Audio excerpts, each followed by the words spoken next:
Hello,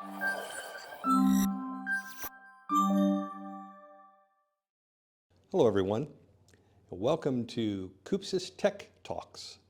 This is our new way of letting you know about things that are happening in the tech industry and how we can help you.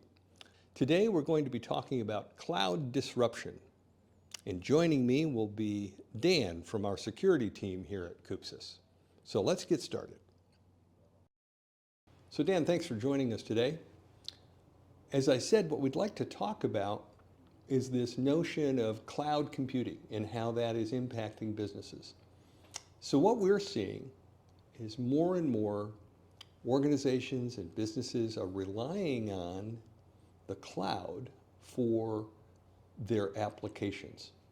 So maybe historically a line of business type application would be installed on a local server, and then the users in the organization would access that program through their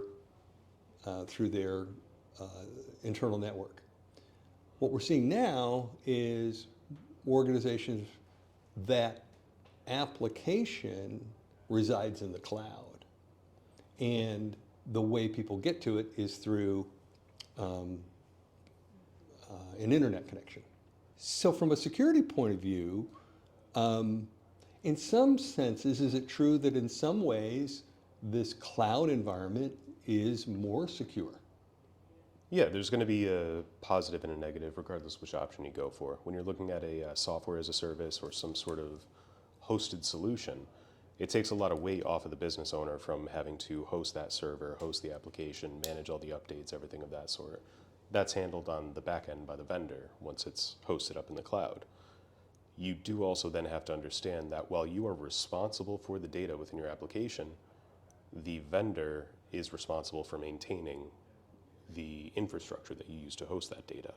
So with that comes an interesting set of variables that you have to consider, that if there is a threat that ends up compromising the data within that hosted solution, you're now going to be liable for that data that you were supposed to be maintaining and holding on to. And the vendor, while they have their own issues to go through with any sort of incident that might have occurred, that's something you have to consider when you're looking at getting a hosted solution. Right. And additionally, a lot of these cloud solutions are condensing different applications, different services, different offerings into sort of a single pane of glass. So you'll see a lot of applications that start off as just this one offshoot piece of some sort of business critical application that will begin to invest and bring in all sorts of other applications that they have within their family or their suite. And now you have a risk that if that one customer or if that one vendor gets compromised or has an incident that can shut them down, your entire line of business is shut down. Two things. What I'm hearing you say is that there are a lot of advantages, economic and otherwise, to leveraging the capacity of large-scale software as a service or cloud-based applications. But this balancing notion is that while those advantages are real, on the other hand, is it correct to say that we're surrendering some control from a security point of view when we're relying on that?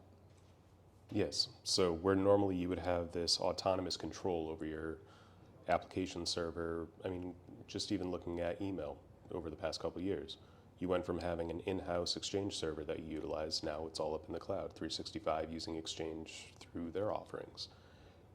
It's a little different when you're talking about a line of business. Technically, that could kind of be considered a line of business application, couldn't it? But when you're talking about a third-party application where a vendor is managing the hosting and all these other items within that environment, you get a nice pretty page that you can click on to do what you need to do, but what happens when that page doesn't load? You can't go into your closet and then take a look at the server and say, oh, someone tripped over the power cord. You have to look at the empty server rack and be like, oh, I don't have control over this anymore. Right. And then you reach out to the vendor, you get a little bit more information. They tell you what they can or cannot tell you and keep you apprised on the situation. But as far as that autonomy in order to resolve the issue yourself, You no longer have that. And Right. you also now have this item that you're responsible for, your customer data, assuming that there is customer data within the application. That is now outside of your locus of control, but it is within the vendor's locus of control, but you're still responsible for it. Right, that's a key point. Let me back up one step. The other point, the other significant thing that you said, I think, is really important. It's a great example of a single point of failure. So the more we rely on, in this case, we were talking about a line of business applications, thinking of the recent situation in the automotive retail business where there was a very significant event. That application was the businesses potentially use that for pretty much everything in their organization. And so when that is not available, what happens? Well, your business comes to a halt. I know we heard stories of some organizations in that industry reverting to handwritten tickets to how do I buy a car? Well, here's what we do. So the point is that it's that single point of failure, right? Yes. So the enticing part, and the economic advantage is significant. The enticement to rely on that is, as you said, it puts on a single piece of glass all kinds of information.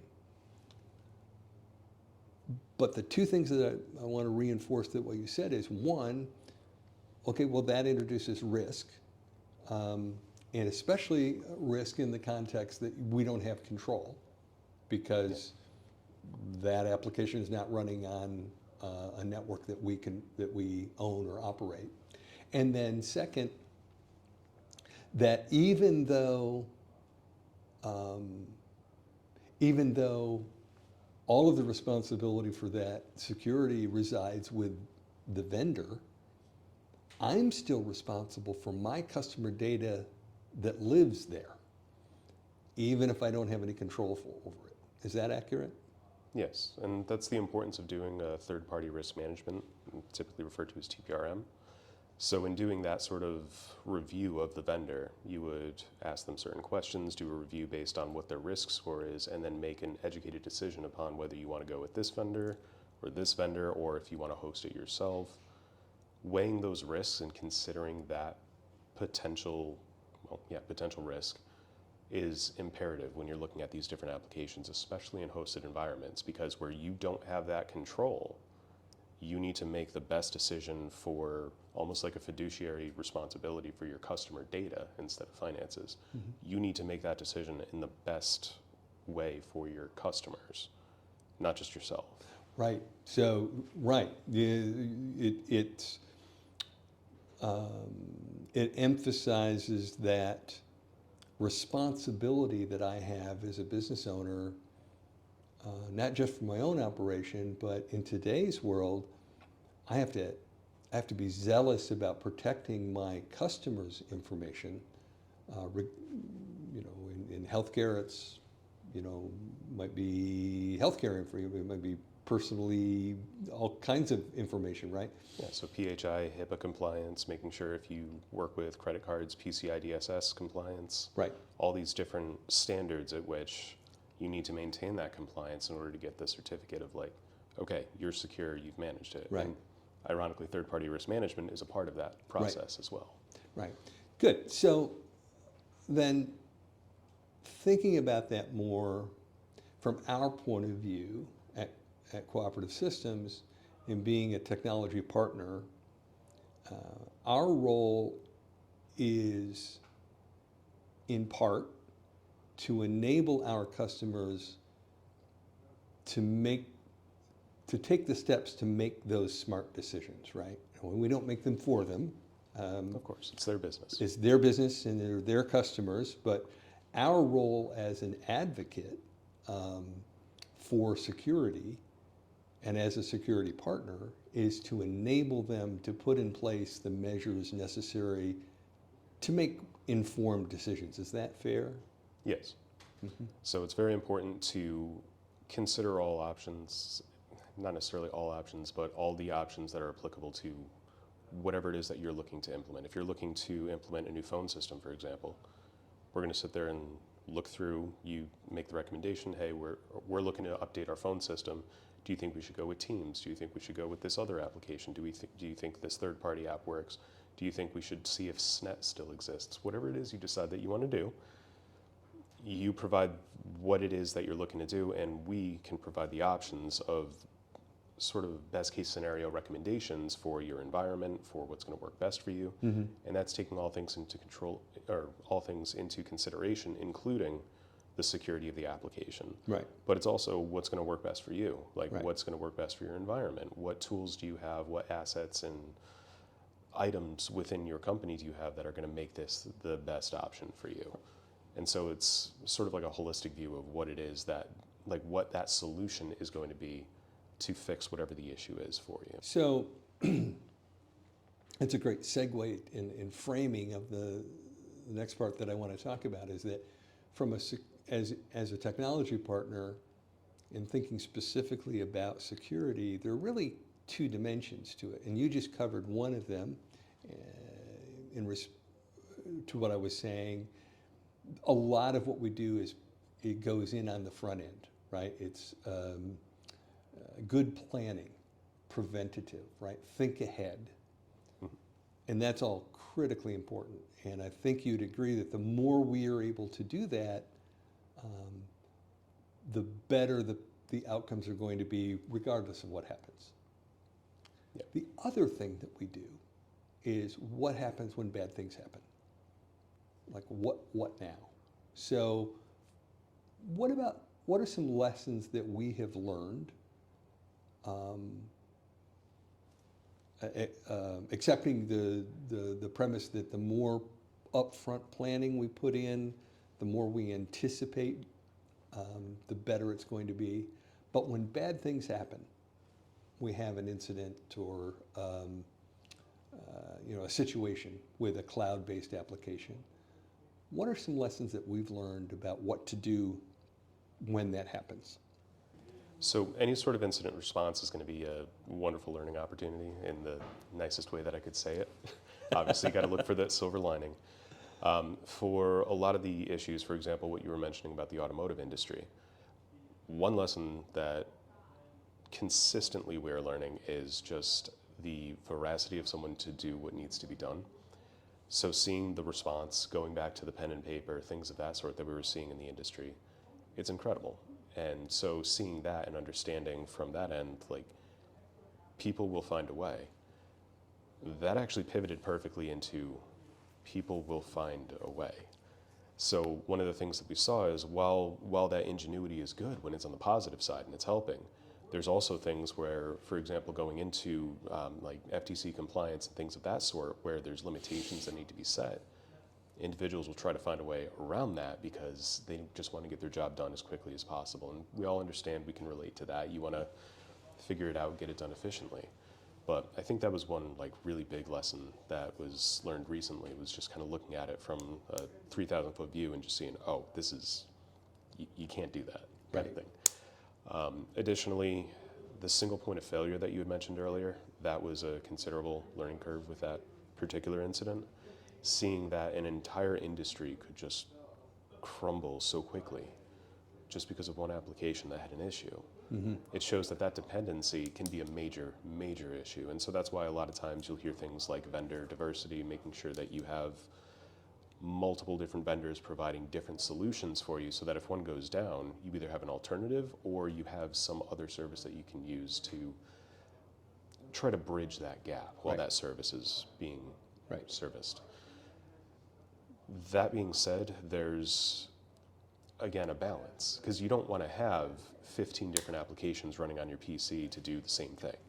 That's not helping anybody. It's not helping your PC or resources, anything of that sort.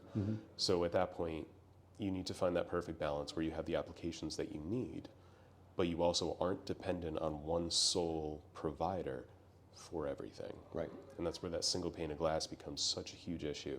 Right. And you need to be able to rely on multiple different sources for multiple different features. So part of what I'm hearing you say in the first part is thinking about the result, in the environment that's created when we have a bad thing happen. Part of what I'm hearing you say is it's important to pay attention that the threat actors, right, the bad guys, don't stop when the incident happens. Now that incident, or I know incident is has specific connotation in the security world, so I want to be careful. That's okay. But when that sort of event happens, they don't stop acting. Like that creates an environment for them to leverage even more chaos, and through social engineering and other methods to continue to seek ways to disrupt. Setting up a back door so that you can get in again, which again, for that automotive industry, that's what we had seen. We saw a single incident that was resolved, and then that single incident turned into a second incident, and then it turned into a third incident, all within the same incident. Right. So while you would view it holistically as this is one incident because it's one threat actor that's involved in this situation, it kind of broke it down into multiple different incidents over a period of time. Good. And then the other thing that I wanted to point out is that, so I was talking about investing a lot of resource. It's smart to invest a lot of resource into planning and anticipation to prevent bad things from happening. Yes. But that planning function also extends to plan for the bad event. So tabletop exercise, for instance, where you create an environment that says, a sort of test environment that says, okay, this happened, what do we do? And say a little bit more about that as a method. Yeah, so tabletops are excellent exercises to go through. It helps to put your mind in a place that you don't typically go. Normally when you think about something, like if you're looking at the security features of a particular application or something, you're looking at it as just, oh yeah, that'll work, this fixes this meets this criteria. What happens if that doesn't work? And then you have to start thinking, what happens if this stopgap that I provided to try and protect my customers' information, my environment, whatever, what happens if that stopgap is not 100% reliable? And now I need to start thinking about how would I respond to that incident. So that's why it's such a powerful tool using these tabletop exercises, because it builds your sort of, I want to say vocabulary, but that's not the word for it. It builds your repertoire of resources that you have should an incident occur, because you've already planned for it. And off of that, it can lead to different content, like getting into creating a incident response plan. Right.